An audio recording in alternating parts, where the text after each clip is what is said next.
Primero que todo, muy buenas tardes.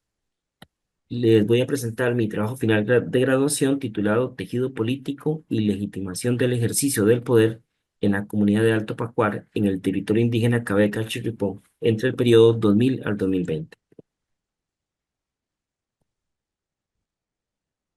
Bien, y aquí tenemos el miembro del Tribunal Examinador, doctor Warner Mena, la profesora Melania Portilla, mi tutora, y el máster Rafael Sánchez y el máster Alejandro Triano.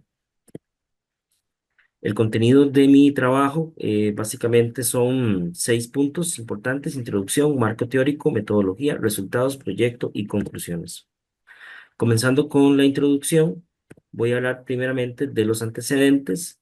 Aquí me quiero situar en el tema de la cuestión indígena, que es un tema que cruza toda Latinoamérica de alguna u otra forma. Los países latinoamericanos, prácticamente desde el inicio de su posición como estados nacionales, se enfrentaron al tema de qué hacer con el indígena: incorporarlos, cambiarlos, exterminarlos. Fueron muchas las diferentes posiciones. El indigenismo, el desarrollismo, digamos, de alguna forma también intentó resolver esta situación. La cuestión indígena no solamente es importante en países como Guatemala o el Perú o en México, donde son reconocidos sus extensas poblaciones indígenas a nivel de números, sino también en países como el nuestro, Costa Rica, donde actualmente tenemos 8 pueblos indígenas y 24 territorios dispersos por todo el país. Es así como planteándome y colocándome desde el tema de esa relación que el Estado, ¿verdad?, ha tenido con los pueblos indígenas, en el caso particular de Costa Rica, que empiezo a explorar cómo es que se da actualmente ese vínculo, ese espacio de relación entre las políticas nacionales, las ideas y propuestas de desarrollo y los intereses que se gestan desde las comunidades indígenas costarricenses. Pero para ello me planteé indagar de manera más cercana esta situación en un poblado indígena Cabecar en específico, en el lado de Turrialba. Las preguntas que empecé a formular gracias a la constante interacción con personas de este territorio son: ¿cuál es el actual tejido social de esta comunidad y cómo se articula este para la acción política local? ¿Se activa desde los nuevos liderazgos o desde los tradicionales? Entendiendo de que estas comunidades tienen personas de prestigio y de estatus de manera tradicional. La principal inquietud será analizar los factores y mecanismos sociopolíticos que actualmente juegan a lo interno del tejido social de esta comunidad para la toma de acuerdos y acciones políticas colectivas, el ordenamiento social que se hereda ancestralmente. ¿Se resiste a la modernidad o busca cómo articularse a los poderes hegemónicos? Para lograr dilucidar estas preguntas, indagar sobre estas preguntas de investigación, ¿verdad? Me planteé como objeto de estudio analizar casos particulares que ha vivido en la zona de Alto Pacuaro. Uno de ellos, la creación de la primera escuela de la región, que es la escuela de Jecuí. Luego, la apertura de un camino que conecta la zona no indígena con los poblados cabécares. Y por último, proyectos de fomento impulsados por jóvenes actuales de la comunidad. Básicamente, ahí hay dos en particular que menciono en el trabajo, que es la creación de un salón comunal y un proyecto de mujeres, las mujeres de Jalábata, que tienen algunas acciones dentro del tema del turismo también. Este estudio es de singular importancia precisamente porque el tema indígena no es un tema pretérito en las discusiones del desarrollo nacional, sino que muchas de estas comunidades resguardan todavía recursos naturales que son significativos para la riqueza de los estados en Latinoamérica, y el entender esta relación también es una forma de cumplir un desarrollo sostenible marcándose entre los ODS, que implica, digamos, la apertura de no de la incorporación, sino del entendimiento con aquellas poblaciones que no son parte de esta hegemonía. También es importante comprender cómo se aplica el convenio 169 de la OIT en estos casos particulares, ¿verdad? Donde se crea un enfoque de derechos humanos, donde se revalida un enfoque de derechos humanos para comprender la situación de estas comunidades. Los objetivos de investigación, básicamente, en general, es analizar las estrategias de resistencia y cambio cultural construidas socioculturalmente por la comunidad cabeca de Alto Pacuar para la gestión de proyectos a partir de casos particulares emprendidos en áreas como educación, producción y habilitación de vías de comunicación durante el periodo 2000 al 2020, que permita proponer un modelo ético e intercultural para impulsar el desarrollo sostenible. Dentro de los específicos tengo describir las historias particulares de cada uno de los proyectos seleccionados, en función de las estrategias de resistencia y cambio cultural gestionadas por la comunidad indígena Cabecar de Alto Pacuar, resaltando las singularidades de su acción comunitaria. El segundo, valorar las lecciones aprendidas en la gestión de estas iniciativas, sistematizando las experiencias para que sirvan como fundamento en la construcción de un modelo intercultural de trabajo que respete la cosmovisión Cabecar. Y el tercer y último objetivo específico, proponer una hoja de ruta basada en la historia de Alto Pacuar para que el Estado, por medio de sus instituciones, implemente un modelo ético e intercultural al momento de emprender acciones de desarrollo en comunidades indígenas similares. Pasando al marco teórico, básicamente aquí lo que en el estado actual del conocimiento inicio una reflexión sobre la historia de Latinoamérica que muestra una violenta asimilación de los pueblos indígenas, no solo desde los tiempos coloniales, sino hasta a los actuales que se enfrentan a los proyectos nacionales de estos estados. Esta agresión, que ha sido tanto simbólica como física, se traspasa también al tema legal, donde la asimilación violenta se formaliza o se normativiza gracias a las leyes. Es así como al intentar operacionalizar, ¿verdad? El convenio 169 de la OIT, era en su aplicación, nos ponemos en una posición de reflexión y de crítica a la manera en que se han venido haciendo las cosas hasta el momento. También es importante resaltar que existen otros instrumentos como la Declaración Universal de los Derechos Humanos de los Pueblos Indígenas del año 2007. También es importante en esa reflexión pensar cómo se da el cambio sociocultural en una comunidad como estas. ¿Cómo es posible o cómo será posible lograr un modelo intercultural, ¿verdad? Para que podamos entender lo que significa el bienestar y el desarrollo para comunidades que no están dentro de la línea de lo hegemónico. El desarrollo sostenible aún necesita crear estrategias y puentes pragmáticos. Tenemos que pasar entonces del discurso a la práctica y este estudio nos pone a pensar sobre esto. Actualmente se da una revisión desde la visión intercultural de estos proyectos, que tocan actividades sustanciales en cada comunidad como la educación, producción y gobierno propio. De repente son situaciones que en cualquier otra comunidad están resueltas desde hace muchas décadas, pero cosas tan simples como abrir un camino abre todo un debate ético y moral y al mismo tiempo eh, filosófico, si lo queremos de esta manera, sobre lo que significa el desarrollo en este tipo de comunidades. Es medular iniciar esta discusión por las formas en que se reconocen los derechos políticos y la forma en que se toman las decisiones para el cambio sociocultural de estas comunidades. Bien, situándonos ya propiamente en los Cabécares, esta comunidad tiene aproximadamente unos 8 diferentes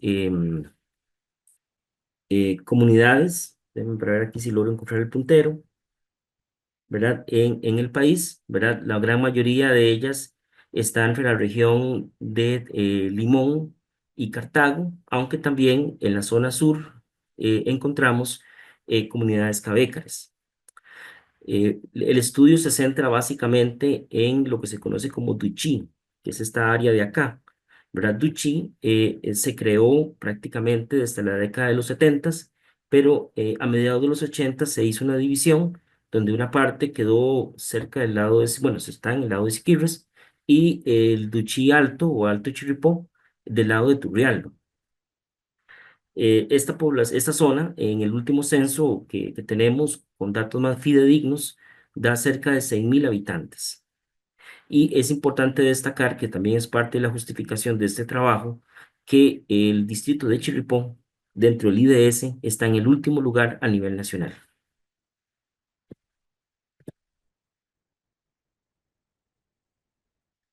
Actualmente, las comunidades cavécares se enfrentan diferentes procesos de asimilación, ¿verdad? Todavía conviven algunas de sus prácticas ancestrales, como las casas, ciertas ceremonias y rituales, la presencia de ciertos especialistas propios como el jaguá, el jo, el bicacra, ¿verdad? Que son fundamentales para la cohesión y el ordenamiento social a lo interno de la comunidad.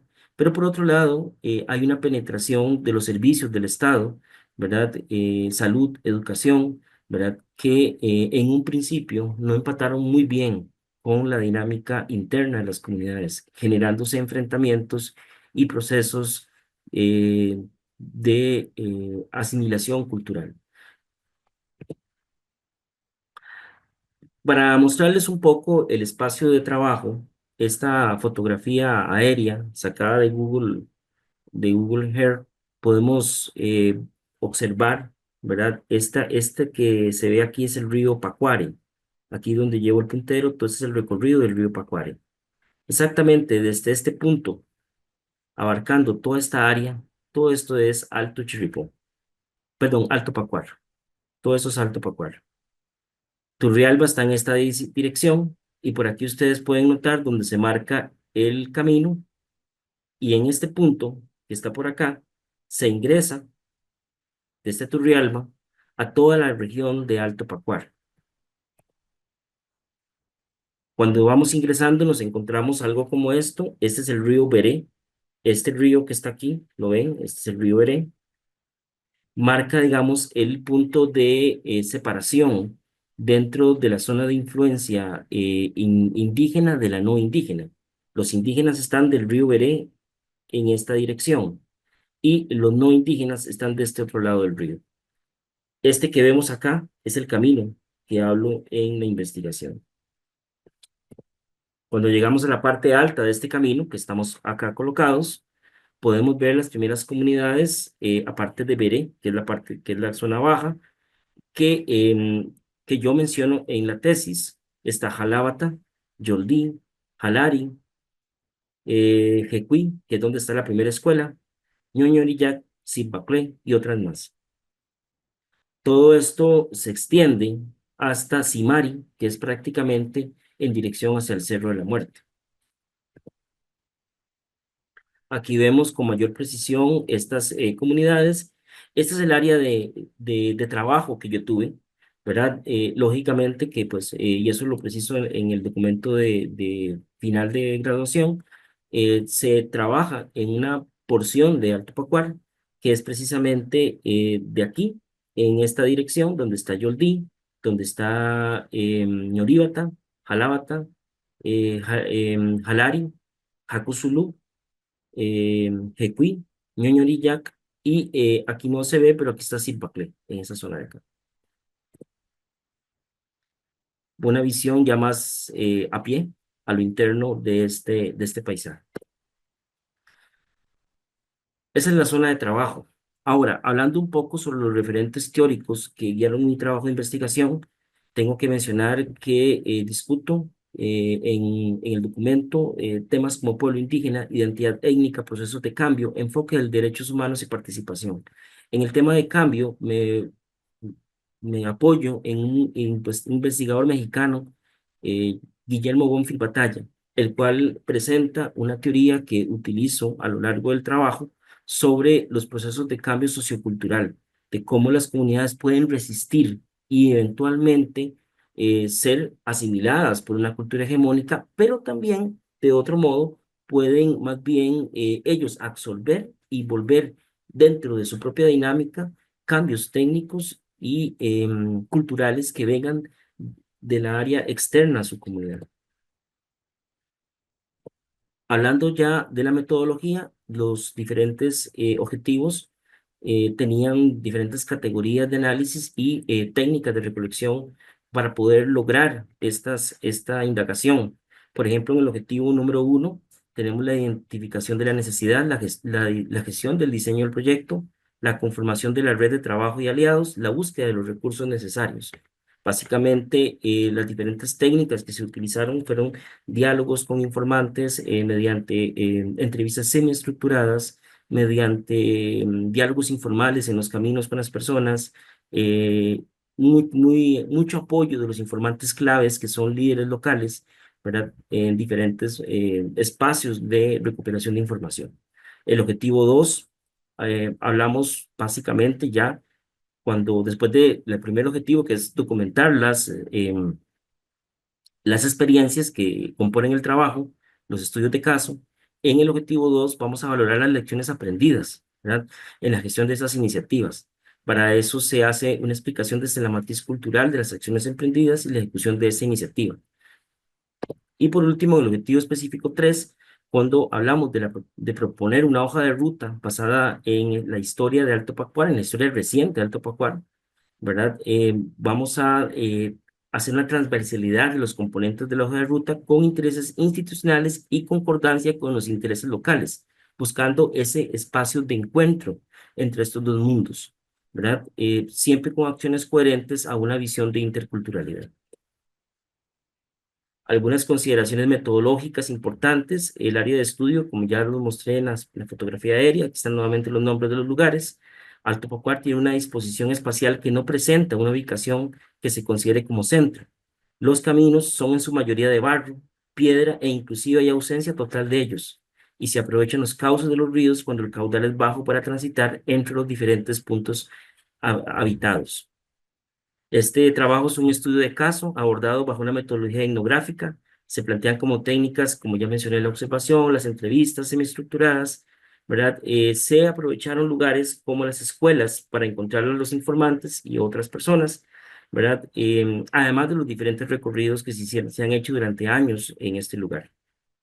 Ante las barreras culturales y geográficas, la investigación se realizó por medio de consultas informantes claves y muy importante la ADI, la cual es reconocida como el gobierno local.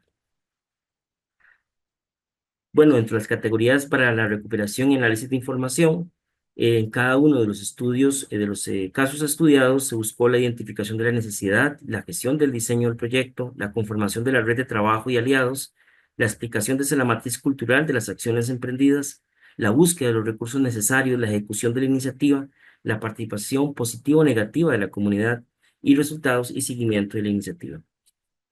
Entrando ya a los resultados, el primer punto que se analiza desde el objetivo número 1 es precisamente como punto de partida el modo de vida tradicional de las comunidades cabécares, Chirripó y su transición hacia la intervención. Entonces, aquí es importante ver cómo hay un proceso a nivel estatal en Costa Rica, ¿verdad? Desde lo que eran los despojos sin ningún miramiento en el siglo XIX a un progresivo, digamos, incorporación de la cuestión indígena, ¿verdad? Que da con la creación de la CONAI en el 73. La siguiente cita me pareció muy apropiada tenerla acá. CONAI jugó un papel relevante en la definición de las nuevas reservas indígenas, especialmente a mediados de los 70. Así se definieron en esta época la mayoría de las reservas indígenas existentes, con excepción de las creadas en el 56. A pesar de que tanto la ley que crea la CONAI como la ley indígena sentaron sus bases de una legislación indigenista mucho más seria que la que se venía practicando, ambas leyes y sus reglamentos revelan contradicciones que tuvieron como efecto que las comunidades indígenas no lograran consolidar los territorios y vieran afectados sus derechos propios. Esto es palpable cuando vemos la historia reciente de Alto Pacuar, ¿verdad? Y inclusive de todo Duchí, de todo el territorio indígena de Alto Chirripó o Duchí, ¿verdad? Donde podemos dividirlos en dos, los que están hacia el oeste del río Chirripó, que son de ocupación muy antigua, y tienen una intervención tardía, cerca del año 2000, eso por sus barreras geográficas. Pero los que están del lado de Turrialba, que son los asentamientos del este del río Chirripó, que es precisamente donde está Alto Pacuar, muchos de estos ya estaban en manos de personas no indígenas y se da una recuperación de tierras de forma progresiva durante toda la primera mitad del siglo XX, ¿verdad? Teniendo una legitimación de esos territorios con ayuda de la CONAI, más o menos entre la década de los 70 y los 80, pero al mismo tiempo inicia la intervención, ¿verdad? En esas mismas décadas con escuelas y con la parte de salud. En un principio, la población se resistió a estos servicios estatales, puesto que consideraban que esto iba a cambiar su modo de vida. Entrando ya en el análisis de los tres diferentes casos que yo menciono, ¿verdad? Que me sirven de combustible para entender las dinámicas sociales internas de Alto Pacuar, eh, pensemos primero en el camino. Este fue abierto por finqueros en la década de los 50 para sacar madera. Posteriormente, cuando las tierras ya quedan instauradas como territorio indígena, el camino prácticamente se usa de manera, no sé, como con mulas o con caballos, porque rápidamente la selva se lo consume, ¿verdad? La montaña. Pero a partir de la década de los noventas, los liderazgos jóvenes, que esto es muy importante tenerlos en cuenta, muchos de ellos maestros de la zona, ¿verdad? Empiezan a presionar por la habilitación del camino. En los últimos años ya son jóvenes locales que han estudiado como maestros y que ahora están en la zona, junto con la ADI, que hay un cambio generacional también de la ADI, ya no son los señores de los 70s y los 80s que ya estaban pues en una edad avanzada, sino que tenemos una nueva generación de líderes, empiezan a pensar en la necesidad de que el camino deba existir. Eso sí, hay una restricción. El río Veré es una barrera protectora de Alto Pacuar. El río Veré se ha planteado hacer un puente, pero la propuesta es no hacerlo. Curiosamente, ese río, ¿verdad? Funciona precisamente como un punto donde carros institucionales, transporte público, comercio, se encuentra con esa barrera, ¿verdad? La segunda experiencia que se documenta es precisamente la escuela de Jecuy, que fue la primera escuela de la zona, ¿verdad? Inicialmente hubo una fuerte oposición, no solamente en Alto Pacuar, sino en absolutamente todo Duchí a la llegada de la escuela. Se planteaba de que esto iba a hacer de que la gente abandonara la lengua, que abandonara el respeto a los mayores, entonces no se quería. Algunos mayores aún así apoyaron la idea y permitieron que en sus espacios de vivienda colocaran las primeras escuelas. Es el caso de Jecuí. Con el tiempo, la gente empezó a ver que habían ciertos beneficios que fluían a través de las escuelas, subsidios, comida, comedores, otro tipo de cosas. Entonces, poco a poco empezaron a ver la necesidad y empezaron cada comunidad a exigir que tuvieran una escuela propia. Hoy en día, las escuelas inclusive redefinen los nombres de los lugares. El maestro se convierte ahora en un líder de desarrollo local, puesto que logra negociar, por ejemplo, con el Ministerio de Trabajo, subsidios para que las personas trabajen en obras comunales. Y de hace unos años para acá, tenemos los primeros personas que son propiamente de Alto Pacuar, que ya están graduadas como maestros y maestras y están trabajando en la zona. Y por último, tenemos un grupo de proyectos de este liderazgo jóvenes que están en la zona. Por un lado, tenemos un joven maestro local graduado en un proyecto interuniversitario llamado Siguapapó, que ha gestionado, junto con otros líderes locales, ¿verdad? La creación de un salón, digamos, o casa, digamos, comunal. Aquí vemos la foto del lugar, ¿verdad? Donde se ejercen diferentes proyectos y actividades comunitarias. Por otro lado, tenemos un grupo de personas que conforman una asociación de mujeres llamado Jalabata. Curiosamente, esta familia, los integrantes de la misma no viven dentro del territorio, sino que son originarios del lugar, pero han hecho sus estudios y su vida fuera del territorio. Entonces, la propuesta que han traído es un poco más desde una visión, digamos, del exotismo, ¿verdad? Es una visión más externa, ¿verdad? Em, esto es interesante porque esta propuesta, cuando llega al lugar, hace caravanas de vehículos que traspasan el río Peré de una manera violenta, ¿verdad? Y es ante la mirada de los pobladores locales como si fueran totalmente una intervención externa, ¿verdad? De repente no se vincula de la misma forma como lo hacen los proyectos de los otros líderes locales. El objetivo 2 hago una valoración de las lecciones aprendidas en la gestión de estas iniciativas, ¿verdad? Y básicamente en todos los casos se ve que se inicia generalmente con procesos de resistencia, ¿verdad? Donde a veces la imposición, ¿verdad? En una segunda etapa puede generar procesos finales de supresión de algunas características importantes de la cultura local. Pero más bien, lo que hemos logrado observar en el caso de Alto Pacuar es que luego de procesos de resistencia empiezan a encontrar cuáles son los beneficios de esas nuevas, em, digamos, características externas, proyectos, que la escuela, que el centro de salud, que un proyecto, digamos, comercial de cierto tipo, y empiezan a apropiarse y a manejarlo desde de su propia forma de ordenar las acciones y generan al final un proceso de innovación, donde ya no es la misma escuela que tenemos, por ejemplo, en Jicotea, que es una zona blanca de Turrialba, sino que es una escuela al estilo Cabécar a lo interno del territorio. ¿Verdad? Generando, digamos, una apropiación, ¿verdad? De la propuesta, digamos, lo que venga de afuera, generando sus propias formas de ordenamiento social. Para esto es muy importante tener en cuenta los liderazgos, ¿verdad? Porque ellos son los que finalmente orientan la manera en que se da el cambio sociocultural, ordenan ese tejido social, ese tejido político, articulando a los jóvenes con los mayores. Entonces, por ejemplo, perdón que me devuelva un segundo, cuando en este salón, ¿verdad? Tenemos la presencia de los niños, el líder local, que es un maestro, ¿verdad?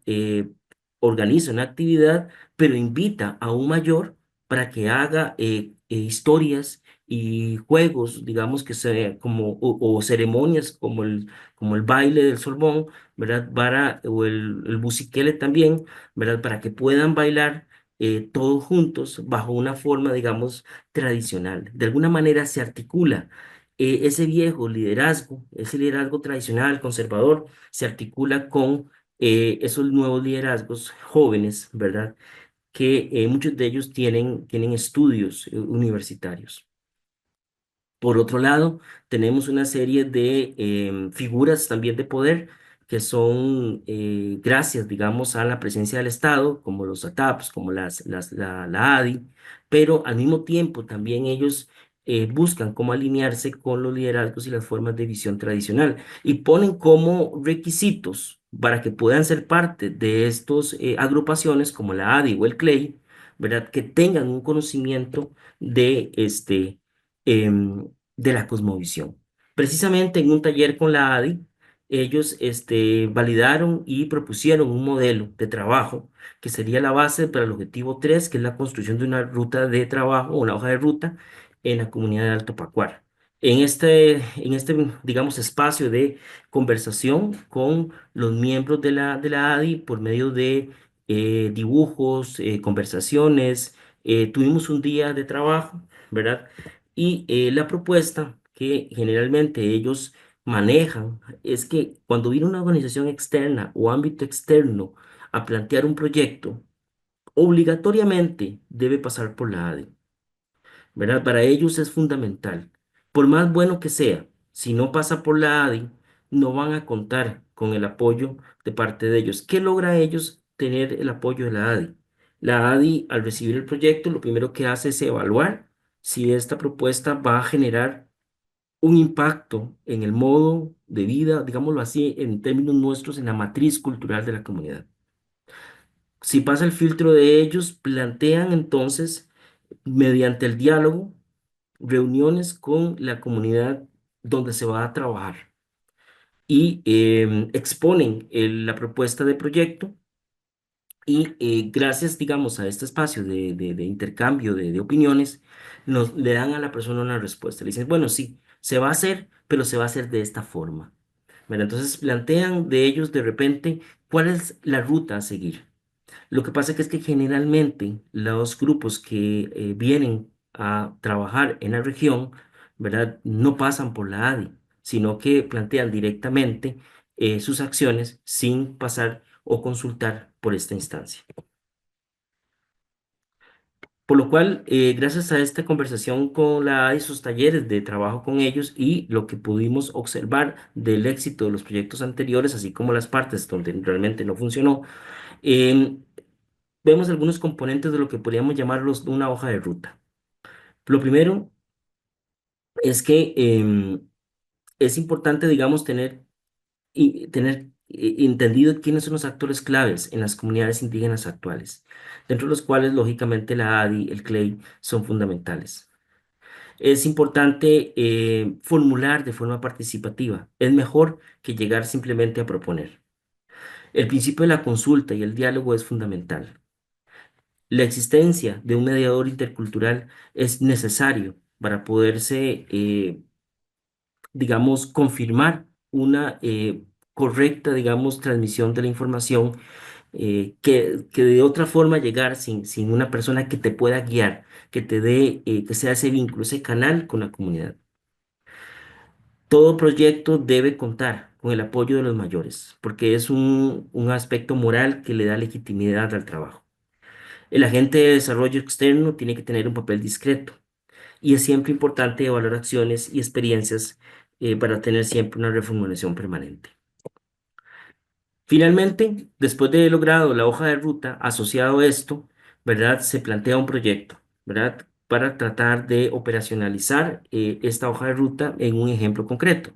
Entonces, para ello, hemos tenido, digamos, o he tenido, digamos, la propuesta de hacer un taller de cosmovisión para las comunidades, empezando sobre la idea que los proyectos externos afectan la matriz cultural del pueblo y que la única forma verdaderamente de lograr a futuro mantener de manera saludable y vital esa forma de decisión interna de la comunidad es fortaleciendo precisamente a los más jóvenes sobre su propia cosmovisión para que desde su propia identidad étnica puedan decidir o tomar decisiones sobre las propuestas que puedan venir a futuro.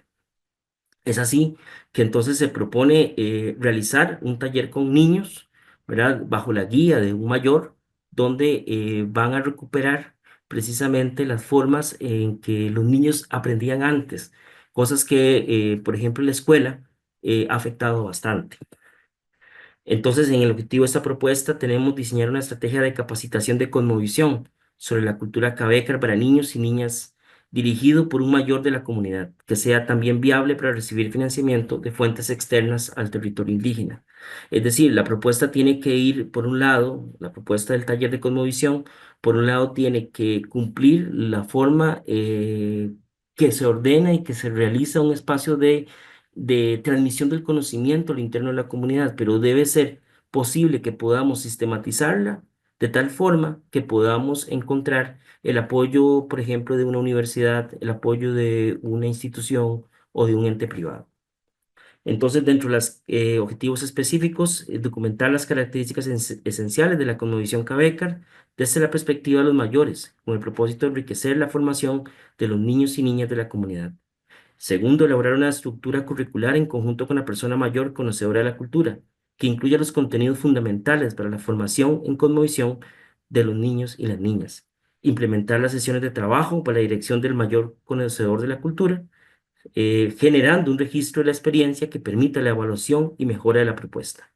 Y por último, sistematizar la experiencia bajo la forma de una guía de desarrollo de capacitaciones en cosmovisión, basándose en la visión local, pero que permita a la vez la gestión de recursos financieros en fuentes externas al territorio indígena. Las etapas de trabajo básicamente son primeramente una parte de documentación, donde vamos a construir, ¿verdad?, cuáles serían esos contenidos curriculares. Luego elaborar precisamente este diseño, la implementación y la sistematización y evaluación de la propuesta. Por ejemplo, don Cándido Madrid, mayor de la comunidad, le enseña acá a unos niños, ¿verdad?, cómo encontrar las plantas que son de uso medicinal e industrial para para que son de importancia para las personas del territorio. Como conclusiones, el implementar propuestas de ese tipo, el reflexionar sobre los liderazgos, sobre la manera en que se han venido haciendo las cosas en lugares como Alto Pacuar, ¿verdad? Nos hace pensar en la estabilidad de la tradición la tradición como una estabilidad, mejor dicho, cómo la tradición le da esa seguridad y esa estabilidad a una comunidad. Pero al mismo tiempo, esa tradición es flexible. Es que la tradición no es rígida, es flexible ante la innovación, ¿verdad? Y en estos procesos de resistencia se da también la apropiación desde su propia manera de gestar la realidad de parte de estas comunidades. Para los jóvenes, el aprender la cosmovisión tiene que ser un elemento de prestigio, tiene que ser, así como el conocimiento a nosotros nos abre puertas en nuestro mundo, el conocimiento de este tipo de elementos propios a ellos les debe de abrir puertas dentro de su realidad. Claro, hay algunas cosas que no se negocian. El río Veré como un bastión. Aquí vemos, por ejemplo, un camión que está del otro lado del río recibiendo la comida, que no se puede pasar porque el río está crecido. Y por más de que se ha propuesto hacer un puente, la gente sigue diciendo no. Les prefieren hacer esto que tener un río que pase cualquiera, un puente que pase cualquiera. Lo que hay es un puente de hamaca. La ADI como autoridad. Es importante tener en cuenta de que la ADI es una invención occidental, nace de las leyes nacionales, pero ellos la retomaron y la reformularon como un gobierno local, teniendo sus propias características, por lo cual ellos tienen sus propios mecanismos internos de regulación. Y las nuevas generaciones no deben apartarse del conocimiento de esa tradición.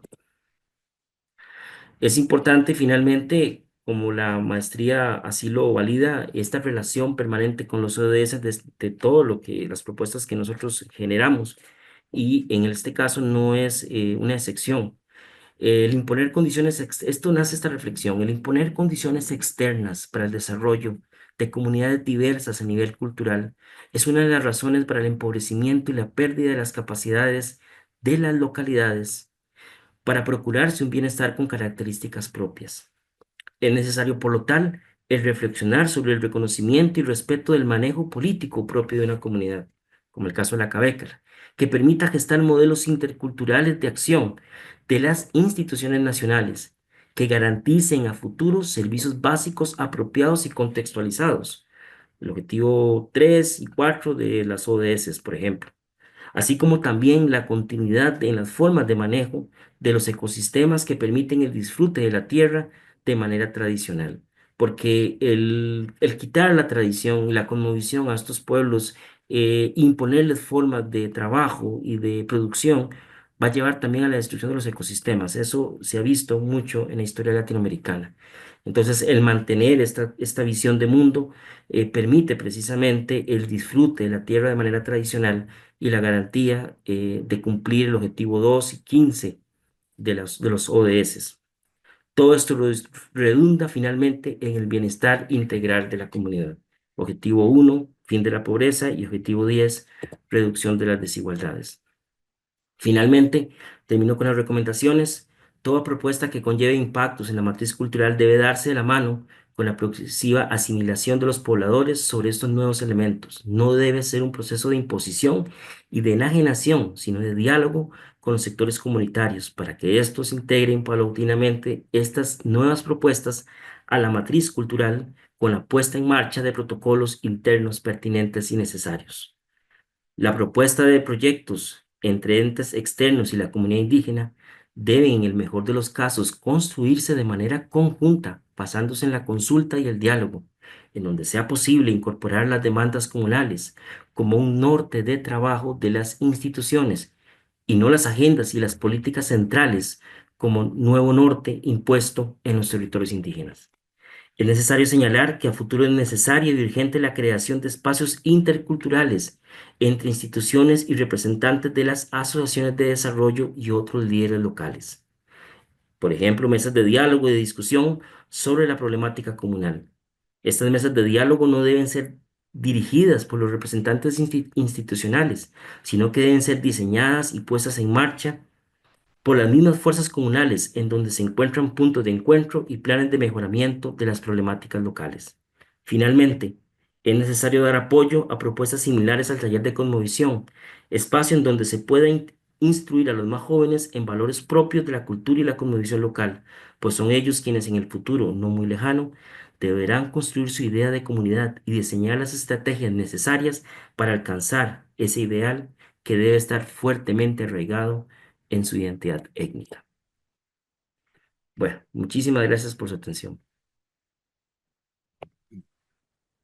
Bueno, muchas gracias a Kenneth por compartir los resultados del trabajo final de grabación y por hacernos ese recorrido histórico, antropológico, visual y económico del Alto Pacuare. A partir de este momento vamos a abrir un espacio para preguntas, para intercambios, para reflexiones y demás, y vamos a hacerlo de manera libre. Ya levantó la mano el profesor Rafael. Adelante, iniciamos con usted. Y Muchas después, don gracias, Alejandro. don Werner. Kenneth, no, primero felicitarte. Yo creo que llegar aquí y me parece que el estudio realmente es bastante interesante y no es fácil. Yo creo que ganarse la confianza también de estas poblaciones para poder obtener mucha información y convivir, también eso es un mérito, me parece, porque no, no es sencillo. Yo tenía un par de consultas, Kenneth, sin ser experto, pero sí he trabajado mucho y te cuento un poquito la experiencia. En algunos proyectos, bueno, de la Asamblea Legislativa nos ha tocado que tienen impacto, digamos, sobre territorios indígenas. Vos mencionabas un poco, digamos, desde tu punto de vista de la política, que es un tema que a mí me interesa y tiene que ver, digamos, cuando hay alguna política de Occidente, en términos de consultas, siempre, digamos, a nosotros se nos ha complicado, pero más bien en ese espacio que vos y el análisis, digamos, desde el punto de vista de los actores, ¿cómo se lleva ese proceso de consulta, digamos, en políticas públicas, digamos, más de Occidente que tienen impacto? Y te cuento una recuerdo una que estábamos generando sobre el tema de semillas, tiene que ver con semillas originales, por ejemplo. Entonces, me interesaría conocer un poco, ya que has estudiado, cómo es este tipo de procesos, digamos, en términos de consultas, digamos, para políticas más de políticas institucionales, obviamente, país y que, te soy sincero, no se ha tenido un mecanismo real, digamos, efectivo en términos de consultas a los pueblos indígenas. Otro tema y como economista, bueno, y que lo referís en dos de tus objetivos, es la clasificación por nivel económico. Eso no, tal vez que lo puedas explicar un poco, que no me quedó como tan claro en términos de las variables ahí, eh, que cómo, digamos, lo trabajaste, tal vez que te podrías referir a eso, y sobre estos mecanismos de regulación también que mencionaste.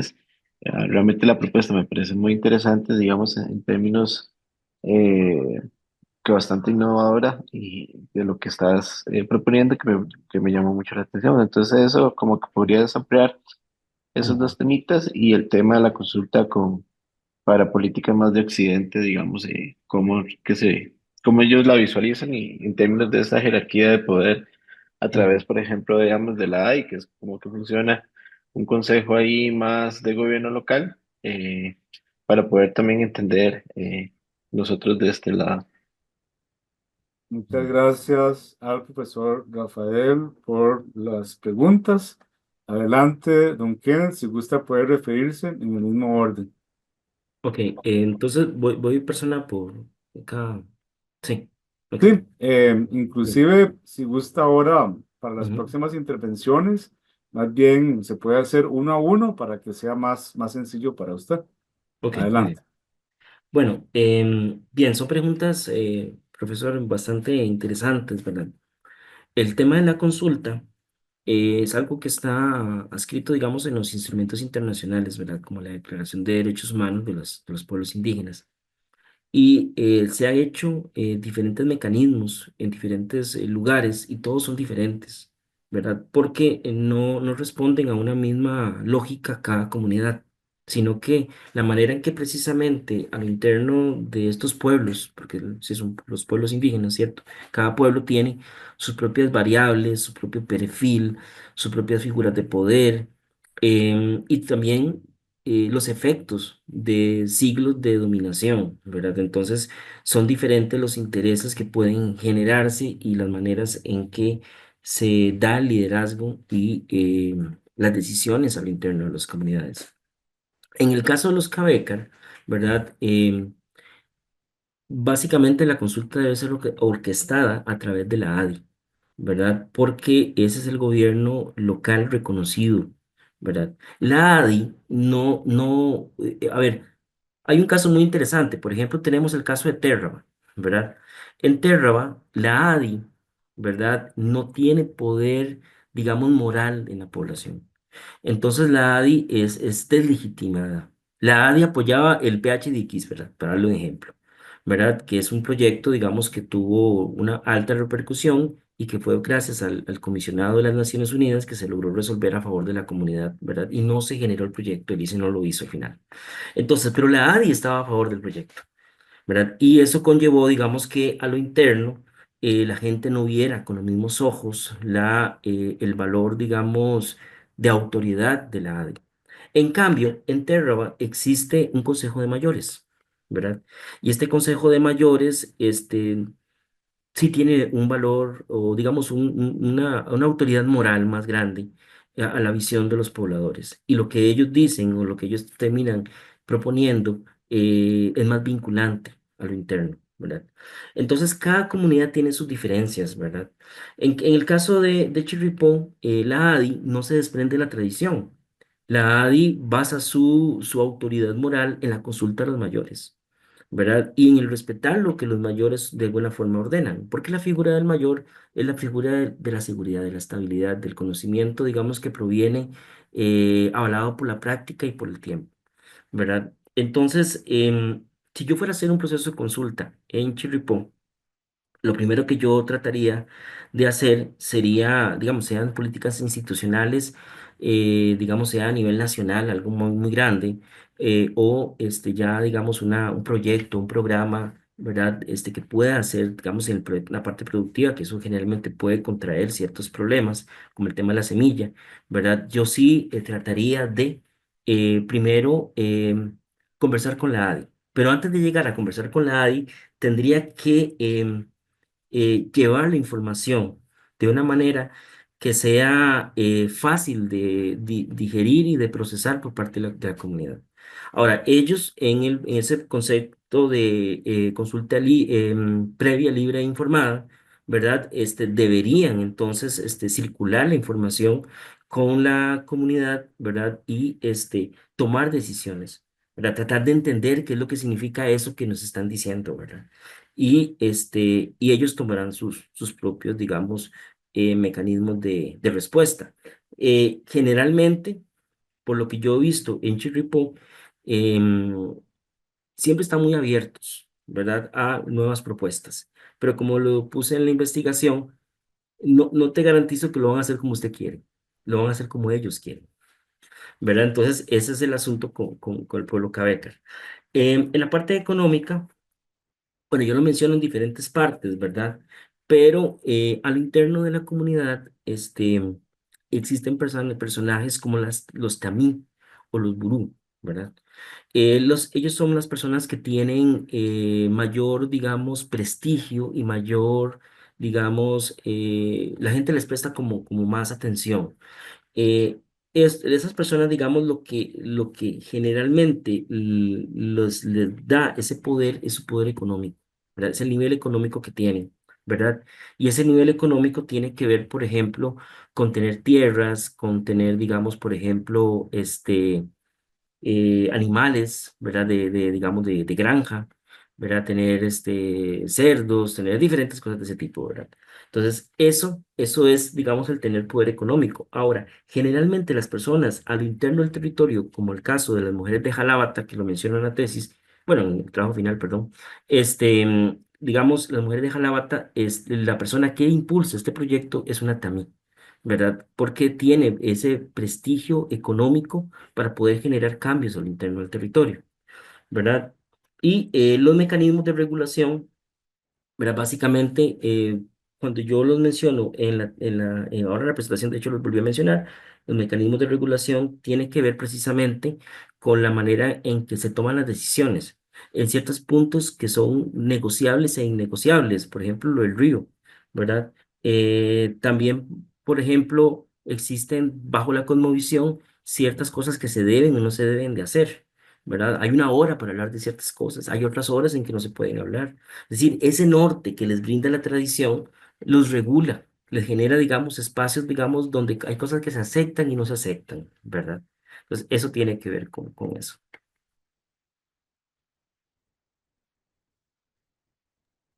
Muchas gracias, don Kenneth. Damos el pase al profesor Alejandro Triano. Adelante.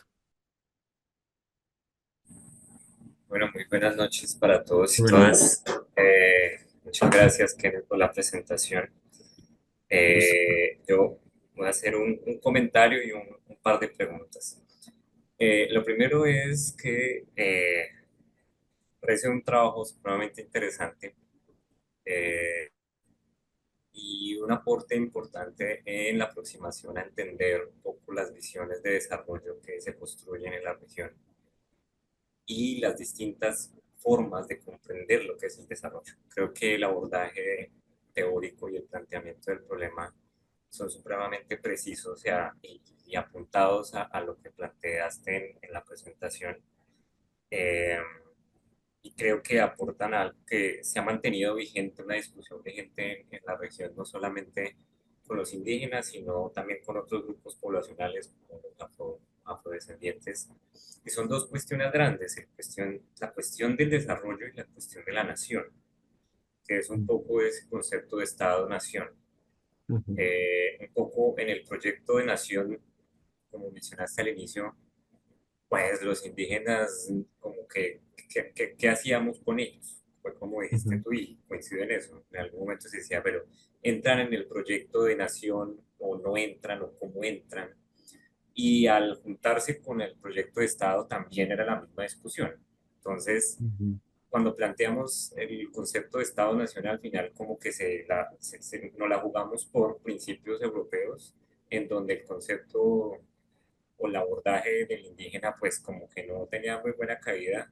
Incluso por ahí hay unas memorias de Simón Bolívar que decía, ahí nos quedó como la deuda con ellos, ¿no? Cómo ujú, quedamos, o los incorporamos a este proyecto de país, no solamente de Costa Rica, sino de todos los países de la región. Entonces creo que la aproximación es súper interesante porque al final es la reflexión teórica que ha un trabajo para mí.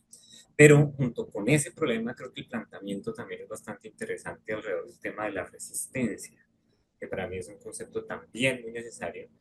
E incluso lo sumaría a algunos autores que hablan de la resistencia subterránea, que es esa ujú, resistencia que tuvieron los indígenas, no solamente la visible en sus luchas, sino que esa resistencia subterránea pasa por mantener vivo mi proyecto de lo que yo veo como entorno de vida, no necesariamente sobre desarrollo. Y justamente un poco el resultado del ejercicio que tú traes hoy en tu situación en el trabajo es un reflejo de eso. O sea, por ejemplo, lo que mostraste ahorita con el puente es un ejemplo vivo y vigente de eso. Dicen, no, pero es que estos indígenas como son de burros, o sea, ¿por qué no pasan una vía y se les saca el problema del alimento? Pero resulta que no, o sea, que el agua y el paso del agua tiene mucha más validez que armar una vía. En el caso de Colombia ha pasado muchas veces en los resguardos e incluso hay un rechazo popular cuando ellos dicen, no, hay que pasar una vía por este lado para que pasen insumos y que pase distintas empresas de transportes con cargas que van hacia el centro del país y se hace una consulta previa y dicen, no, no pasa, y no pasa, no pasa. O sea, les dicen, no, pero es que los indígenas no quieren el desarrollo. Y me dicen, no, si ujú, no quieren el desarrollo de nosotros, quieren otra visión de desarrollo. Y también coincido contigo en lo que dices sobre la cosmovisión, que me parece que es un concepto clave para comprender esto, y los saberes. En cuanto no nos aproximemos, porque jamás entenderemos en un 100% esa visión, pero en cuanto no nos aproximemos, como lograste hacer tú, a comprender lo que es la cosmovisión y el saber del otro, será difícil comprender esas visiones de desarrollo. Entonces creo que es bastante acertado este trabajo y esta forma en la que la narra. Yo solamente plantearía dos preguntas, una, una como teórica y una pues, de la la metodología, un poco del ejercicio de haber hecho el trabajo.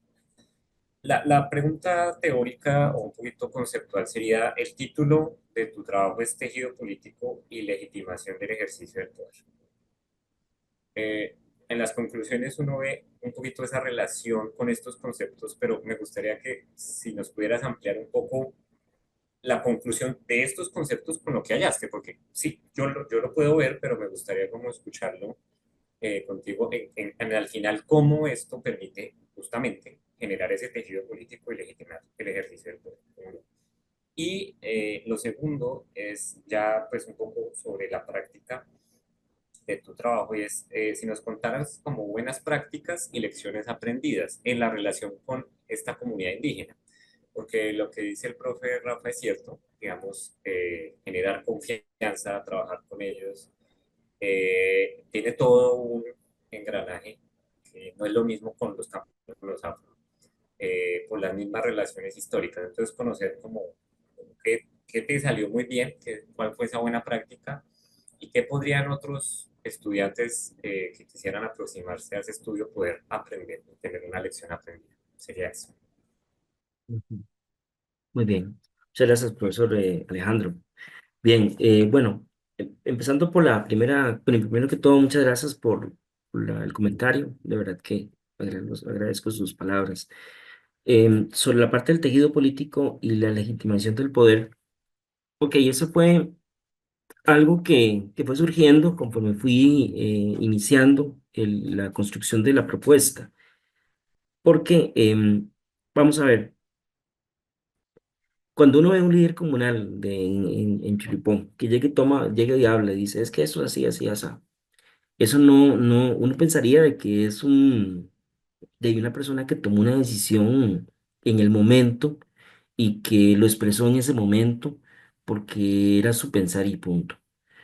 Pero en realidad, digamos, conforme fui conversando con la gente, caminando por ahí, andando, observando, conversando con diferentes líderes y otras personas pues, que eran habitantes de la comunidad, em, nos damos cuenta que es todo una ecuación, es todo un entramado de relaciones, ¿verdad? Lo que llevan, digamos, a la creación de una posición ideológica, una posición política por parte de los líderes locales, ¿verdad?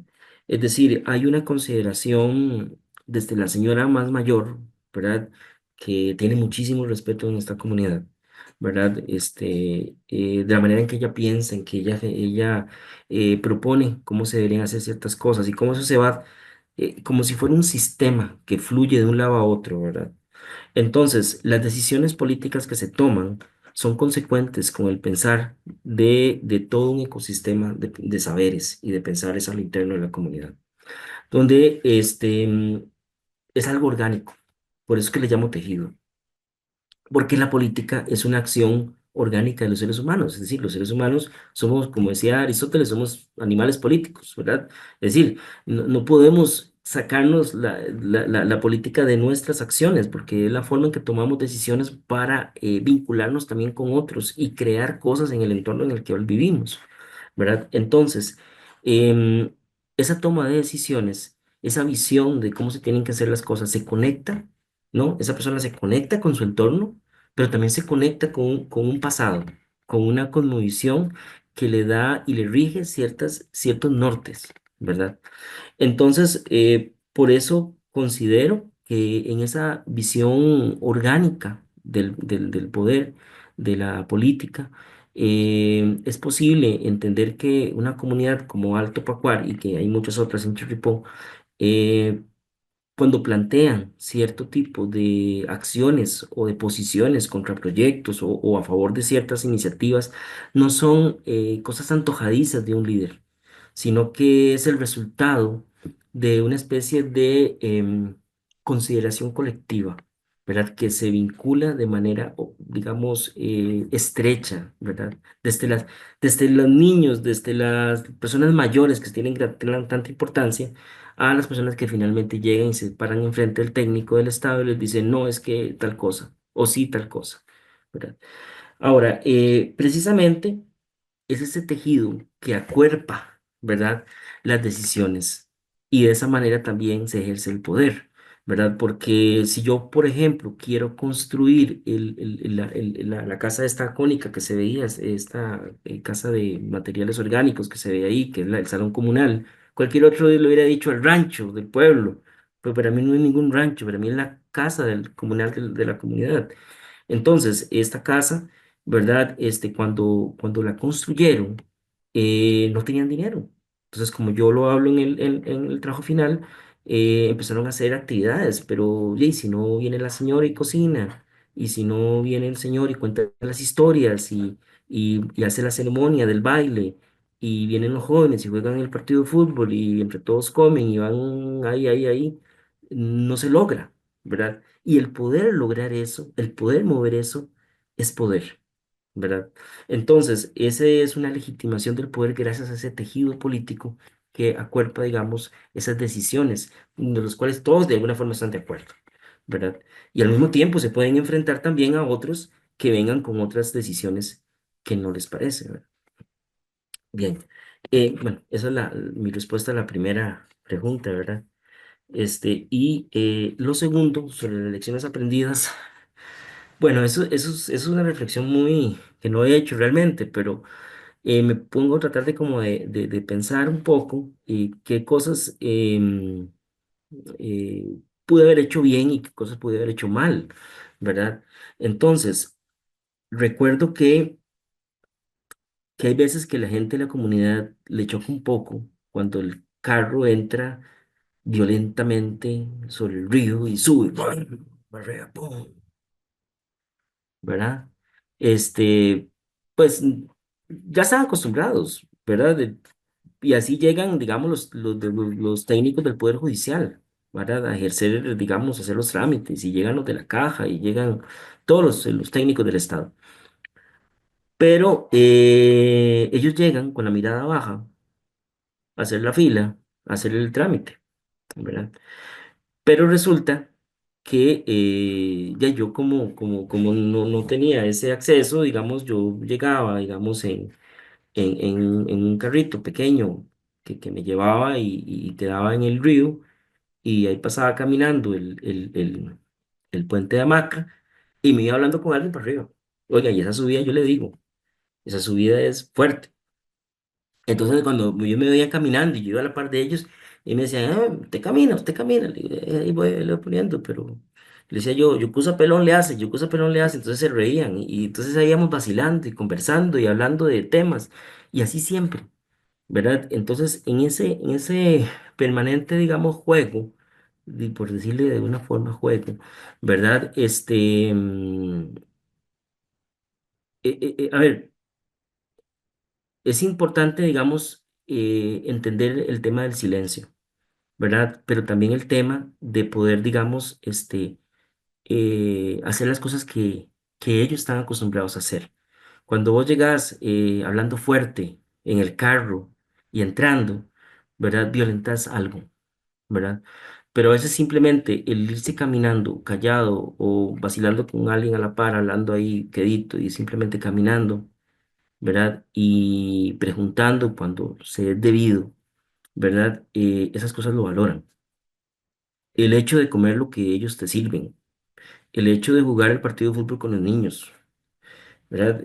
Son esas cosas, digamos, lo que poco a poco te van como generando, tal vez no la confianza del primer momento, porque para los cabecas todo es cuatro. Si no vas cuatro veces, no has ido todavía, ¿verdad? Este, esas cosas, digamos, en una permanente constancia, humildad, digamos, de escuchar al mayor y no llegar imponiendo que lo que uno sabe es lo que se tiene que hacer, sino más bien consultando qué es lo que se tiene que hacer, ¿verdad? Creo que esas cosas las valoran. Y claro, si vos me preguntas, yo conozco el 5 6% de la población de Alto Pocuar, ¿verdad? Pero los que he conocido tengo excelentes relaciones, ¿verdad? Y me escriben, o me llaman, o yo voy allá y me reciben, o me invitan cuando matan un chancho, me invitan a ir a comer. Entonces, de hecho tengo como tres invitaciones a fiestas solo en diciembre, ¿verdad? Entonces, es decir, esas cosas creo que es lo que finalmente, por lo menos, me permiten, digamos, entrar un poquito en confianza, aunque yo siempre voy a tener claro una cosa, ellos nunca me van a ver como igual. Yo no soy de su comunidad y ellos lo saben, ¿verdad? Y siempre habrán espacios privados que yo no conozco y no tampoco puedo presionar que me lo revelen. Gracias. Muchas gracias al profesor Alejandro por la intervención. Yo quisiera pues hacer unos comentarios para que luego cerremos con la tutora, con doña Melania.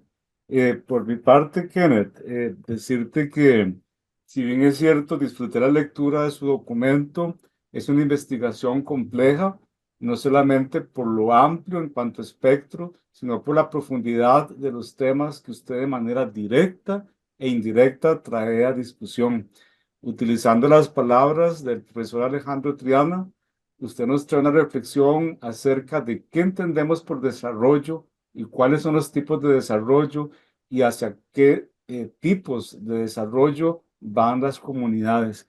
Lo primero que quisiera resaltar, Kenneth, es que muchas veces, lamentablemente, en Latinoamérica y Costa Rica, no es el caso, hay una tendencia a invisibilizar los pueblos originarios y estos desaparecen de las políticas, de las prácticas y a veces este tipo de investigaciones nos permite autorreconocer que hay otros que estaban antes de que se dieran digamos, toda la historia de los últimos 500 años.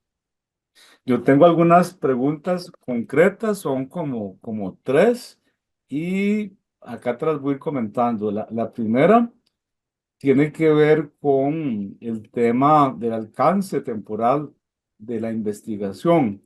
En el título del documento, que fue un debate que tuvimos desde el anteproyecto, usted está proponiendo o hace un abordaje de 20 años. Eso es mucho tiempo. Entonces, ahora que ya usted terminó ese recorrido, ¿cubrimos esos 20 años o se nos habrá quedado algo por fuera? Y luego, evidentemente, una investigación de la complejidad que usted nos comparte el día de hoy no se logra en 6 meses, no se logra un año. Entonces, por favor, nos podés contextualizar a partir de qué momento Kenneth entra a hacer esta investigación, que yo no sé si fue antes o después del plan de estudios de la maestría, pero me parece que eso es importantísimo, porque esto no es una investigación que fue y se pasó una encuesta, sino pues hay un proceso de inserción, de legitimación, que se logra en meses o que se logra en años. Entonces, lo primero es, Kenneth, si nos contextualizas sobre estas variables temporales. Adelante. Sí, bueno, ok, ¿cómo fue que yo planteé los 20 años? Em, Vamos a ver, nosotros estamos acostumbrados que el mundo cambia muy rápido, ¿verdad? Los cambios técnicos y científicos nos tienen acostumbrados a cambios todos los años de manera permanente y a veces sustanciales.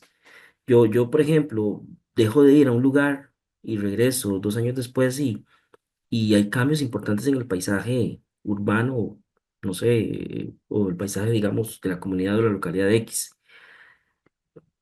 Pero me es interesante que en Alto Pacuar, ¿verdad? Los cambios van mucho más lento, ¿verdad? Son cambios que, que van, que van, que van. De hecho, este fin de semana pasado fui, pues tenía días de no ir y bueno, y ahí estoy haciendo un proyecto que creo que yo lo comenté a Warner. Entonces yo fui por allá y me dio risa que la veranera, que yo le tomé una foto hace como 8 años, todavía está ahí, ¿verdad? Ahí está, preciosa como siempre, ¿verdad? Y el árbol caído en dirección a Lloribata, ahí está, lo han quitado. Entonces, los cambios, claro, es un señor árbol, ¿verdad? Uno pasa por debajo. Los cambios son mucho más lentos. Entonces, en estos 20 años, fue un momento donde, donde el camino tiene un cambio significativo. Pasó de ser una trocha en los noventas de barro, ¿verdad? A ser un camino lastreado que permite, con un carro de tracción, pasar el río y subir hasta, por lo menos hasta Yoldí, ¿verdad? Porque ya después de Yoldí les cuesta, el carro sí le cuesta, ¿verdad? Entonces, en ese sentido, a partir de ahí comienzan los cambios más profundos que yo menciono en la tesis, ¿verdad? Por ejemplo, digamos, la escuela de Jecuy es en los ochentas. En realidad, digamos, es mucho más atrás. Lo que pasa que es que la reflexión, digamos, tiene que ver porque a partir de los 2000 comienza, digamos, como a fuerza a crearse otras escuelas en la zona, ¿verdad? Este, el camino, como les digo, lo arreglan cerca del año 2000 en adelante.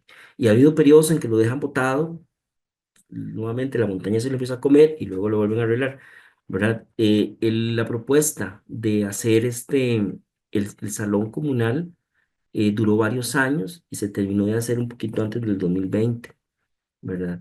Entonces, en realidad, más bien, para poder entender la historia interna y reciente de Alto Pacuaro, que si ustedes lo notan en el trabajo final, yo tengo que recurrir todavía más atrás para poderlo explicar, porque los tiempos operan de otra forma, ¿verdad? No ha habido mayores cambios en los últimos años, ¿verdad? No, no sé, es más, ni siquiera una casa nueva he visto, ¿verdad? Siempre están las mismas, ¿verdad? Lógicamente que sí hay cambios internos en muchas cosas, ¿verdad? Pero el paisaje es muy estable, ¿verdad? Es muy estable. Tal vez de lo más nuevo que hay es la Asociación de Mujeres de Jalábata, que comienza aproximadamente como en el año 2017, 2018, y que se mantiene todavía hasta el momento, y que hace estos recorridos etnoturísticos que yo mencioné en la presentación. Luego, ¿cuándo fue que yo comencé a ir? Bueno, a Duchí, yo comencé a ir en el año 2007 cuando empecé mi labor, digamos, en la sede del Atlántico. Estaba todavía joven y con pelo, ¿verdad? Entonces, en ese tiempo empecé yo a ir ahí y me gustaba mucho caminar. Entonces, pues yo siempre he sido bueno caminando. Entonces, le ponía y hice amistad con los ATAPs y me iba con ellos y ahí fue donde empecé a ir. Em, al Tupacuar, empecé a conocerlo aproximadamente como en el año 2014 más o menos, hace 10 años. Ujú. Sí, claro, yo me planteé empezar a trabajar ahí en un curso de la profesora Melania, donde vimos la perspectiva. Entonces ahí fue donde yo dije, ah, voy a trabajar en Alto Pacuar, ¿verdad? Estaba yo en la maestría. Muchas gracias. Luego, la otra inquietud que tengo, Kenneth, en el documento escrito, usted esboza muy bien la estrategia metodológica de cómo hace esta investigación, pero ahora por tiempo lo pasó muy rápido. Entonces, si Ujú. de manera muy breve nos podés condensar la estrategia metodológica puntual para esta investigación. Sí, básicamente fueron estudios de caso, ¿verdad? Teniendo en cuenta que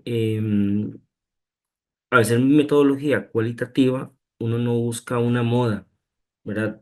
Una población, digamos, numérica, una moda, ¿verdad? Una tendencia, sino que busca más la saturación de información que te permite como tratar de entender que estamos llegando como a un tope donde la información se empieza a repetir, entonces como que ya hay una tendencia que se logra identificar gracias, digamos, a los datos, digamos, de los informantes. Entonces, partiendo de esa parte cualitativa, ¿verdad? Y de un método etnográfico, ¿verdad? Escogí estos tres, digamos, situaciones como estudios de caso. ¿Verdad? ¿Por qué esos estudios de caso? Porque estas mismas cosas, de hecho, hay un tercero que en realidad eran cuatro en un principio. Lo que pasa fue que decidí quitar ese cuarto porque ya era mucho, ¿verdad? Que era la parte de la salud. ¿Verdad? Que era el puesto de salud de Alto Pacuar, ¿verdad? Porque en todas las comunidades siempre, digamos, la intervención comienza por tres grandes aspectos: la apertura del camino, el puesto de salud y la escuela, ¿verdad? Y en los últimos años se ha ido, digamos, incorporando, digamos, lo que son estos proyectos, ¿verdad? Por parte de los jóvenes que se están formando en instancias como la Comisión Siguapacó, que es interuniversitaria, que la Universidad Nacional tiene participación ahí, y el técnico de gestión local de la UNED, ¿verdad? Entonces, por ahí hay una población de jóvenes que están, pues, interactuando. Entonces, escogí estos tres estudios de caso, ¿verdad? Y el estudio de caso, de alguna forma, busca ser un ejemplo paradigmático de algo que se puede de repente no repetir exactamente igual, pero que puede ser un modelo para entender otras dinámicas similares en otras comunidades, ¿verdad?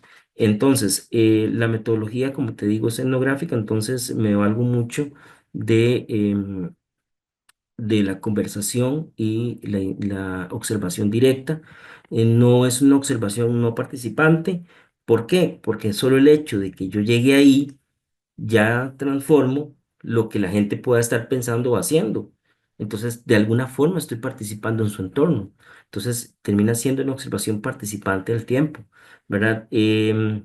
Las entrevistas básicamente son informales, ¿verdad? Pero hay cuatro o cinco informantes claves con los cuales programé una entrevista semiestructurada, ¿verdad? Para poder entender la historia reciente de Alto Pacual y la historia de estos proyectos en común. Y así fue como tejí la metodología.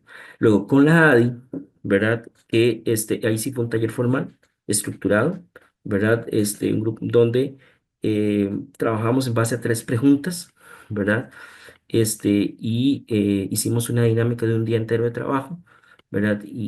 Pues bien, ellos como asociación, digamos, que se entienden como gobierno local y así se asumen ellos y ellas, tuvieron toda la disposición de viajar al centro de Turrialba, porque así fue como ellos lo eligieron. Yo les dije, bueno, ¿dónde quieren que nos reunamos? Entonces ellos dijeron, no, queremos en Turrialba. Le digo, ok. Entonces en Turrialba yo, en un espacio en la sede del Atlántico, y ahí nos reunimos y hicimos el taller que en las fotografías se ve. Muchas gracias, Kenneth. Y finalmente, Kenneth, la pregunta es, ¿qué sigue? ¿Qué sigue desde el punto de vista de validación? Yo sé que parte de la estrategia metodológica tuya ha sido ir validando de manera concurrente algunos componentes de la investigación, pero entonces, concretamente de la propuesta que usted hace del proyecto, ¿qué tanto de eso está validado? ¿Tiene que ir a alguna validación? ¿Qué tanto de eso está ejecutado? Y sobre todo, Kenneth, más allá del ejercicio académico como requisito de grabación en la maestría, en tu ejercicio laboral y profesional, ¿qué elementos de esta investigación pues van a continuar dándosele seguimiento? ¿Este proyecto va a seguir algún componente, alguna fase, pues parte de algo más grande o esto es sombrilla de algún componente? Ajá. Básicamente porque yo creo que aquí todos nos quedamos con esa expectativa de que qué va a pasar. Entonces yo Sí, cerraría con eso. sí, bueno, mm, em, vamos a ver. El taller de cosmovisión, ¿verdad? En realidad, digamos, esto es un secreto, ¿verdad? Mientras esperaba la defensa y todo lo demás, ya yo seguí trabajando. Entonces, el taller de cosmovisión empezó a ejecutarse, ¿verdad? Es decir, me senté con el señor, negocié con él, le hablé, le expliqué. Ya pues sí yo lo conocía, porque digamos, yo llegaba a la casa del señor, entonces yo un día le dije, don Cándido, ¿y usted? eh, Porque cuando uno camina por alguna montaña, es increíble el conocimiento que él tiene.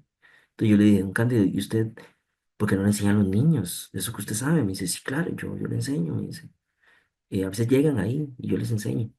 Entonces un día nos sentamos y diseñamos una propuesta metodológica, bueno, unas ideas de trabajo.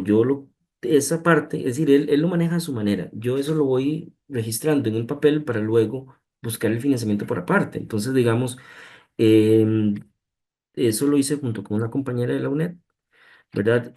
Y definimos tres grandes temas, ¿verdad? Uno tenía que ver con la medicina y todas las plantas, digamos, de la zona. Segundo, la artesanía, ¿verdad? Que es el tambor de las ceremonias mortuorias. Y el tercero, las historias, ¿verdad? Historias o historia oral. Entonces, se definieron esas tres cosas. Yo le iba preguntando cosas para ir registrando yo. ¿Y usted qué les va a decir? ¿Y qué les va a contar? ¿Qué usted enseñaría aquí? Y ahí entonces fui registrando todo eso y el taller se empezó a ejecutar, ¿verdad? Ya el taller está prácticamente finalizado, ¿verdad? Entonces, tengo que ir ahora a principios de enero, porque ahora en diciembre estoy, digamos, con algunas cosillas ahí, pero a principios de enero voy a volver y me voy a sentar con él, y le voy a decir, bueno, don Cándido, cuénteme cómo fue la experiencia, qué le gustó, qué no le gustó, si lo volviera a hacer, cómo lo haría. Empezar a conversar con él, ¿verdad? Para registrar y sistematizar y evaluar la experiencia. Eh, ya hablé con un líder comunal que habla en el trabajo final, que se llama Jeffrey Obando. Entonces, con él vamos a hacer nuevamente el taller de cosmovisión, pero ahora en el salón que está arriba, el que se ve en la fotografía, ¿verdad? Con un mayor de la comunidad, don Joselito, ¿verdad? Que va pues a trabajar con los niños ahí. Entonces, porque Jeffrey, cuando yo le conté la experiencia, él dijo, yo quiero hacerlo, pero lo voy a hacer de esta forma y de esta forma. Le digo, dale, yo te apoyo. Entonces, y eso es lo que vamos a hacer. Entonces, digamos, por ahí va la cosa. Muchas gracias, Kenneth. Damos el pase para cerrar esta etapa a la profesora Melania, quien ha sido la guía y la tutora en esta aventura. Adelante, profe. Bueno, muchas gracias a todos y todas y obviamente me uno a las felicitaciones a Kenneth, especialmente por su perseverancia, que yo la considero en dos sentidos, en culminar este proceso de investigación con este documento que presentó, porque a veces, bueno, porque a todos nos hace falta determinación ante las múltiples adversidades que representa sobrellevar trabajo, familia, casa, estudios de posgrado, ¿verdad? Sé que Kennedy incluso construyó su casa en el corto plazo y pues aquellos que hemos construido casas sabemos que es un proceso complicado. Entonces considero que su perseverancia, pese a que él pues duró su proceso significativamente, está viendo ahora los frutos de su trabajo, pero también perseverancia en el sentido de que perseveró en este tema, que para mí es muy importante porque y valioso para la comunidad misma de la maestría, conocer la cosmovisión de un pueblo, por lo menos un poco, o parte de la cosmovisión de un pueblo que no da al desarrollo por sentado, sino que lo cuestiona, disiente, reclama su lugar en la gestión de lo público y en el bien común para ellos, desde múltiples dimensiones, ¿verdad? La material, la simbólica, ¿verdad? La identitaria. Es decir, que pretende que esas transformaciones, ¿verdad?, no sean simplemente impuestas. Entonces, para mí, este documento tiene esa gran virtud, ¿verdad?, de recordarnos que no solo el Estado, especialmente porque el modelo estatal en la gestión del desarrollo en Costa Rica ha sido tan fuerte, ¿verdad? Cuando se enfrenta uno a una realidad en la cual se dice sí, pero no, y se hace de esta forma, ¿verdad? Se encuentra con, digamos, con ese delgado límite o esa frontera fluida entre el desarrollo político y la resistencia, porque resistir también es una expresión del desarrollo político de un pueblo y yo creo que ahí es donde está el puente que señalaba un poco el profesor Triana también, ¿verdad? Porque para mí esas estrategias de resistencia que dibujó Kenneth a partir de su relación con los cabécares de Alto Paguare son también una forma de desarrollo político, ¿verdad? Entonces, yo tenía para él dos preguntitas. La primera es que a mí me parece que esas estrategias de resistencia, no sé si estaré equivocada o no estoy en el rumbo correcto, me dirá Kenneth, esas estrategias se dan de manera multidimensional. Por ejemplo, vos mencionaste la función del río Veré, ¿verdad? Como ese límite o punto de referencia, ese geosímbolo que permite defender lo propio del ajeno, ¿verdad? Mencionaste también la tensión por arreglar o no arreglar los caminos, ¿verdad? Porque de alguna forma los caminos eran también parte de la gestión de los no indígenas. Por otra parte, la función de filtro que tiene el ADI, cuando en otros pueblos indígenas el ADI ha sido un aliado del Estado, en este es un filtro. O se me ocurre también en ese momento el mantenimiento de la lengua cabeca, que también se convierte en un recurso de resistencia. Entonces, a mí me cuesta entender una estrategia de resistencia que sea en un solo sentido, sino que se conjugan multidimensionalmente, ¿verdad? Y me Ujú. parece que eso las hace muy fuerte. Entonces, yo no sé si vos pudieras profundizar en esa idea de la multidimensionalidad de la resistencia de este pueblo cabecar. Y la segunda es cómo concebir un modelo culturalmente híbrido o, digamos, intercultural, ¿verdad? Que no es lo mismo, ¿verdad? Pero, a ver, un modelo de desarrollo que de alguna manera implica un diálogo. eh, pero más que un modelo preconcebido o planificado, por lo que vos has descrito, se trata de un modelo que tiene que negociarse y construirse permanentemente. O sea, nosotros a veces pensamos el desarrollo como un desarrollo planificado, consensuado, ¿verdad? Pero en este caso me parece a mí que es un desarrollo negociado y en permanente construcción, ¿verdad? Y eso tiene implicaciones intergeneracionales. ¿Verdad? O sea, de contacto entre las antiguas generaciones y las nuevas generaciones Cabecar, ¿verdad? Entonces, la pregunta va más bien por el lado, ¿cómo concebir ese modelo cuando los, a ver, toda la literatura de planificación nos dice que los ingredientes están preconcebidos, ¿verdad? Esas son mis preguntas y de nuevo felicitarte, Kenneth, por haber llegado a este momento que yo sé que has deseado mucho vos y tu familia, ¿verdad? Y que ya llegaste. Gracias. Bueno, muchas gracias, profesora. Adelante. Gracias, profesor. Sí, agradecerle a la profesora Melania también por sus palabras y de una vez por agradecerle la paciencia, el tiempo, ¿verdad? Que ha tenido conmigo durante todo este año y resto, ¿verdad? Casi 2 años en realidad. De verdad, muchísimas gracias. Desde que estaba en el bachillerato en antropología, yo siempre aprecié las clases de la profesora Melania, ¿verdad? Y aprendí mucho y sigo aprendiendo. De verdad que muchísimas gracias.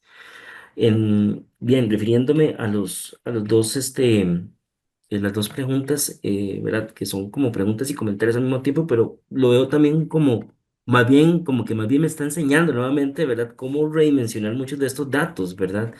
Porque sí, totalmente de acuerdo, esas estrategias de resistencia son multidimensionales. Y si uno los ve con profundidad diacrónica, digamos, en la parte ya inclusive histórica, los cabecas han tenido alrededor del tiempo una férrea defensa, ¿verdad?, sobre muchos aspectos de su cultura. Hoy en día es la comunidad indígena más grande del país, ¿verdad? Inclusive yo creo que todavía más en número que los mismos bribris, ¿verdad? O están muy parecidos, ¿verdad?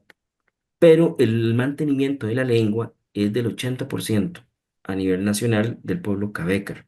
Y en Chirripó, Duchi llega al 96%, ¿verdad? Es decir, a pesar de que vemos que en otras comunidades el ingreso a la escuela significó la pérdida de la lengua de manera nativa, de manera materna de muchas de las nuevas generaciones, en Duchín no ha sucedido de esa forma, sino que más bien ha habido una reformulación de la idea de la institución escolar, ¿verdad? Donde precisamente esa manera de resistir del Cabeca de manera silenciosa, nuevamente con esa identidad silenciosa que los caracteriza, ¿verdad? Interna, ¿verdad? Es lograr, ¿verdad? Imponer sus agendas, ¿verdad?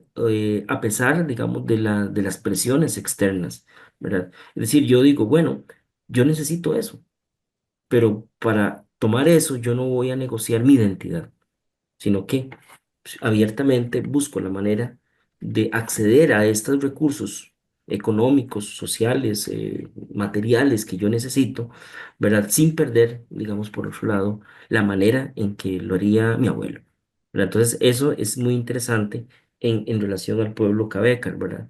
Se mantiene, ¿verdad? La presencia de los oficios ancestrales, ¿verdad? Del jaguar, el bicagra.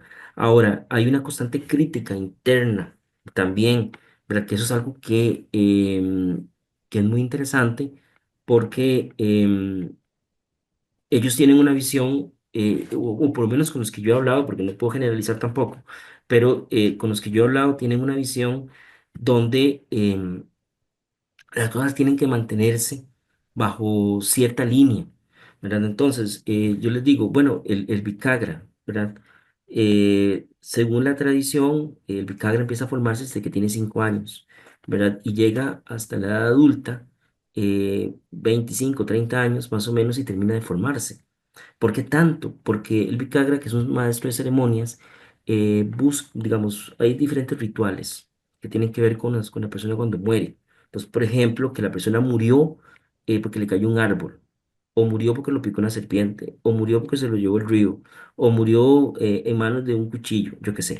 Entonces, dependiendo del tipo de muerte, hay una ceremonia diferente, ¿verdad? Y aparte de eso, el bicagra debe de hacer en su formación 4 ceremonias para cada una de esas muertes, ¿verdad? Entonces es un proceso súper largo. Entonces, en los últimos años, los bicagra últimamente están tratando como de reducir la cantidad de años en que se están formando.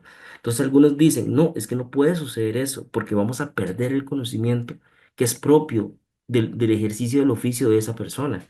Y hay un debate interno de ellos de cómo debe ser la formación de los viejos oficios en un contexto donde cada vez menos existen los recursos materiales para mantener esas tradiciones, ¿verdad? Y empiezan, digamos, a generar, digamos, debates de cómo, de que si van a hacer una casa comunal, que tiene que ser una casa tradicional, ¿verdad? Entonces, todo ese tipo de elementos son multidimensionales porque implica el manejo del bosque, el manejo de la lengua, el manejo de las costumbres, el manejo de los elementos materiales, ¿verdad? Entonces, definitivamente sí estoy totalmente de acuerdo de que la resistencia, ¿verdad? Es multidimensional. Y en el parte del modelo intercultural, ¿verdad? Yo siento que aquí el punto clave es el diálogo y el respeto, ¿verdad? Donde se logran encontrar cuáles son los fines, ¿verdad? Que al fin y al cabo ellos plantean como los ideales. Pero para que ese sistema se pueda seguir manteniendo, es clave que los niños y las niñas sean conocedores de la cultura. Una cosa que menciono en la tesis, ¿verdad? En el trabajo final, perdón, que yo lo creo que es muy, muy importante de resaltar es que el CLEI, que es por ejemplo, el Consejo Local de Educación Indígena, para que una persona pueda ser parte del CLEI o que es el que finalmente nombra a los maestros dentro de la comunidad, tiene que tener conocimientos comprobados de la cosmovisión, ¿verdad? Cosa que no pasa, por ejemplo, en los Bribris, ni en los Terraban, ni en los Borucas, ni en los Noves, no. Ahí nombran el que trae el título de la universidad, pero no, entre los Cabecar, poder haber estudiado en la U, pero si no conoce las historias, si no sabe hacer un tambor, no lo nombran. Entonces, ese tipo de cosas, ¿verdad? De alguna forma, este, nos ponen a pensar cómo ese modelo debe ser binario. Es decir, la persona debe conocer, ok, los requerimientos técnicos, pero también tiene que conocer de este otro lado, ¿verdad? Y ahí es donde se da ese espacio intercultural de unión, ¿verdad? Y es gracias al diálogo y precisamente darle esa importancia a la historia, a la cosmovisión, lo que permiten que siga existiendo, ¿verdad? No hay una receta, definitivamente no la hay, ¿verdad? Sí es posible construir espacios de diálogo permanentes, pero no pensar de que sabemos cuáles son las respuestas siempre.